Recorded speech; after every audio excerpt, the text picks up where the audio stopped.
Our study through the book of 1 Corinthians. And in the first two chapters of Corinthians, we recognize how Paul was addressing chapter 3. And I encourage you to follow along if you have the Bible there with you, or you can look at the screen behind me as I read for us in 1 Corinthians chapter 3, and I'll start reading in verse 1. There it says, "And I, brethren, could not speak to you," thinking through how the Lord has worked in your own life. And God brings us through many different circumstances in our lives. Oftentimes, He uses those difficulties, those trials. How did you respond in those times? Did you allow the Lord to work in your heart so that you grew, that you matured, so that you applied the knowledge that you knew about Him so that you could walk?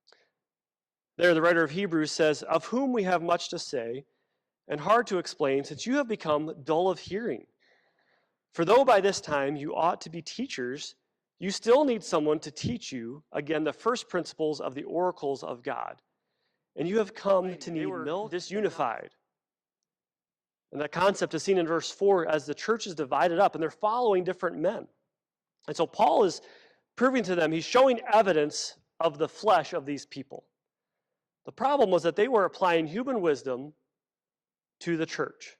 They were taking the standards and methods that we would put our faith in Christ alone, and that we would build on the sure foundation that is founded in Christ and your work on the cross, so that we can grow and proceed in our spiritual growth. And I pray that you just bless the rest of our time together.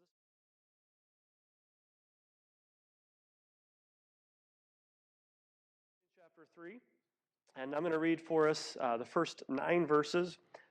So 1 Corinthians chapter 3, verse 1, there it says, "And I, brethren, could not speak to you as spiritual people, but as to carnal, as to babes in Christ. I fed you with milk and not with solid food, and Apollos watered." So Christian workers have different jobs. We see different results. But it is God who is the one who gets the work done. It's God who gives the increase. When you think about different aspects, planting or watering was one that I looked to as just a great evangelist. And I'm sure nobody recognizes this man. His name is Tom Johnson. And I remember this was probably... I'm dressed like a doctor, but our primary focus is on winning people to Christ, discipling them, and starting churches. Beyond the Jordan, to whom you have testified, behold, he is baptizing, and all are coming to him. So John answered and he said, "A man can receive nothing unless it has been given to him from heaven. You yourselves bear me witness." Do you seek to come to serve? Do you seek to come to be a blessing, to be an encouragement to someone else, to seek to minister the way that God has called us to? The attitude of a servant says, "What can I do for another?"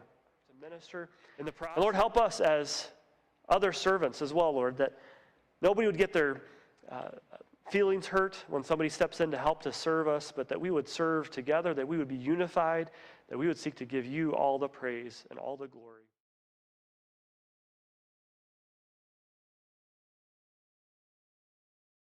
Marion Jones, and she is an American former world champion track and field athlete, as well as a professional basketball player.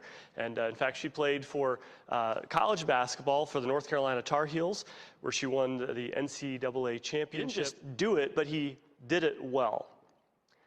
When you think about foundations, I remember when I was a young teenager, I think I was probably 14 years old, our church in Michigan, the pastor of our church, he wanted to build a home for himself.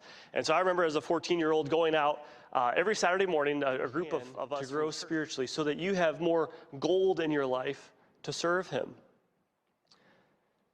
Paul's point here is that our purpose should always be to serve the Lord to the best of our abilities.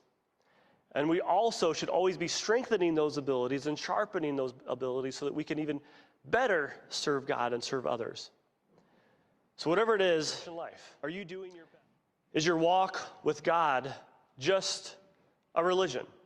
Or is it truly a deep-founded relationship? What evidence of genuine Christianity is perhaps your... So make sure your life is rooted in Him. We're to build with care, because we know our life, our ministries will be tested. We'll be rewarded appropriately for whatever we build with. And we ought to recognize the value of the church, that it is called to be holy and pure. So consider this morning your influence